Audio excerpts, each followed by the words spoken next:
कब कौन से मटेरियल कब यूज़ में ले सकते हो इसका आइडिया नहीं होता है। तो इसके लिए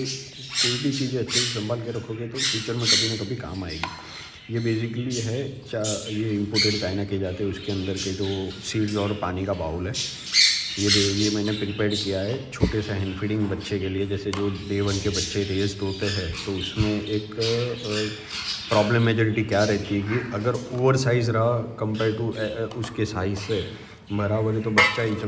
इसमें रोल होता रहता है। जैसे ये छोटा सा बच्चा है तो बच्चा जब हैच होता है तब इतना रहता है, तो इतना बच्चा रहता है इसमें रखोगे तो वो इजीली इसके अंदर रोटेट होता रहता है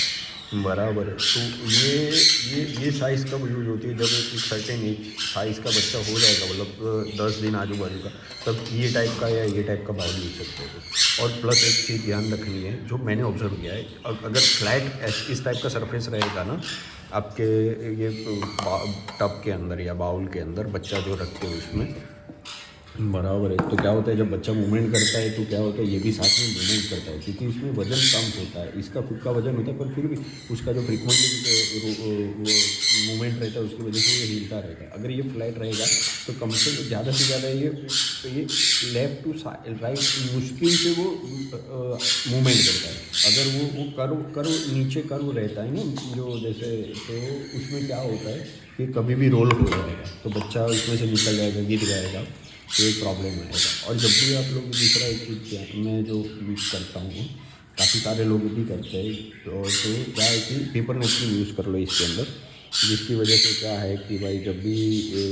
ये एकदम इजी रहता है। ये इसमें वुड शेविंग नहीं डाल सकते ना, क्योंकि वो बच्चा क्या है कि मुँह से मुँह रख के लेटता है, तो बच्चे के मुंह में कभी भी वो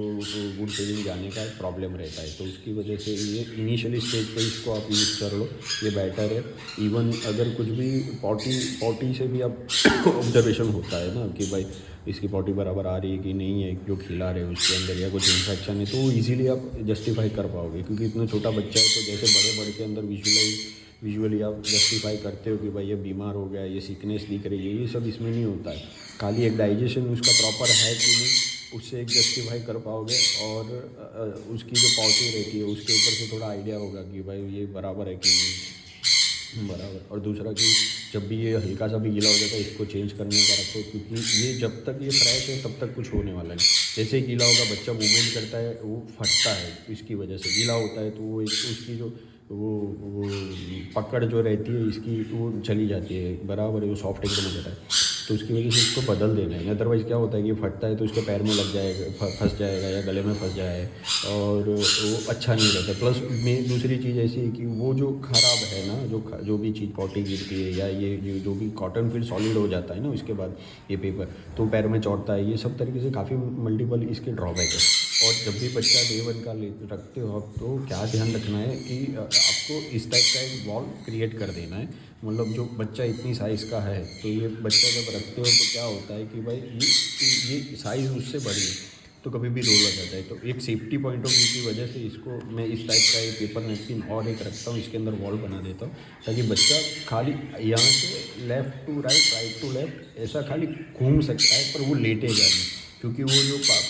पोर्शन जो एरिया है वो शॉर्ट हो गया इसके लिए। और बच्चा स्टेबल रहेगा तो जो खाना खिलाते हो आप वो कभी भी बैक नहीं आएगा, क्योंकि बच्चा गिरता नहीं है तो आने वाला है नहीं। अगर ओवर फीड करा दिया तो वो बात अलग है, पर जब भी बच्चा लेट जाता है तो वो सीधा वो फीडिंग उसका सीधा रेस्पिरेटरी ट्रैक्ट में जाता है और ब्लॉकेज के चांसेस रहते हैं, और अपने फ्रिक्वेंटली तो रहते नहीं, तो वो पोजीशन में कुछ हो गया तो पता नहीं चलेगा। तो इसके लिए बेटर है कि भाई ये बच्चा छोटा है तो उसको छोटे कप में रखो, ताकि क्या है ओवर साइज़ नहीं रहेगा, तो बच्चा कभी भी गिरता है तो वो गिरेगा नहीं, उसमें वो लेफ़्ट टू राइट वो खाली टेका ले सकेगा बराबर। और एक चीज़ और ध्यान रखनी है, ये जो भी कॉर्नर है इसका कोई भी टब ले लो या कुछ भी ले लो, ये एकदम क्लियर होना चाहिए। वो जैसे कुछ नुकीली चीज़ वाला नहीं होना चाहिए, अदरवाइज़ ये लग गया तो कुछ भी पड़ जाएगा, क्योंकि सॉफ्ट रहता है उसका स्किन इसके लिए। और जैसे जैसे बच्चा बढ़ता है वैसे वैसे ये टब जो है आप आपके हिसाब से सेट कर सकते हो, तो इतना ध्यान रखना है कि वो मैंने कल वीडियो बनाया था उसमें देखा होगा, तो वो भी थोड़ा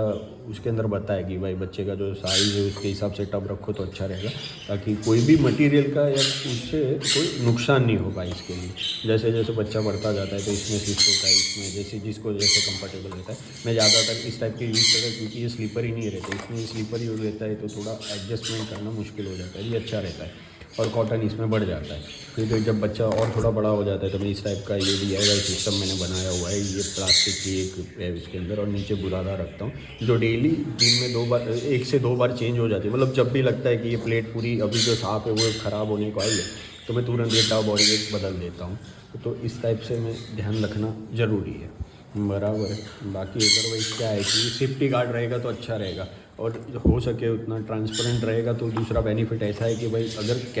कैमरा थ्रू आप ऑब्जर्व करते हो तो आपको अंदाज़ा आएगा कि बच्चे का मूवमेंट क्या है, क्योंकि इसमें कंपलसरी वो ऑब्जर्वेशन 24/7 वाला चाहिए। अगर कुछ भी 19-20 होता है, कैमरा है तो अंदाज़ा आएगा। तो अगर नहीं प्रेजेंट है नहीं है तो बिहाफ में किसी को बोलेंगे तो कर सकेंगे। तो मेरा ऐसा मानना है कि थोड़ा ट्रांसपेरेंट रहेगा तो अच्छा रहेगा, तो आपको कुछ भी कैमरा में जस्टिफाई हो जाएगा। और क्या करना है, जब भी बच्चे फीडिंग कराते हो तो थोड़ी देर के लिए बैठो, उसके बाद फीडिंग कराने के बाद, क्योंकि बच्चे ये क्या होता है मेजोरिटी बच्चे आगे पीछे होते रहते हैं, आगे पीछे, तो कहीं गिर ना जाए इसके लिए, क्योंकि वो जब तक वो स्टेबल नहीं होगा तब तक वो थोड़ा मूवमेंट में रहता है। तो उसकी वजह से क्या होता है, कभी कभार ऐसा होता है कि भाई बच्चे कभी फंस जाते हैं, कुछ अटक जाता है, वो जानबूझ के नहीं होता है पर वो बाई चांस, तो वो प्रॉब्लम फेस ना हो। इसके लिए कभी भी फीडिंग कराने के बाद है ना, बच्चे के आगे 2 से 5 मिनट एटलीस्ट बैठे रहो, या कुछ भी काम तब तक निपटा लो, ताकि जो भी हो जब तक वो स्टेबल नहीं हो जाए तब तक आपको अंदाज़ा आ जाएगा और आप कुछ भी जो भी प्रॉब्लम है उससे बच जाओ।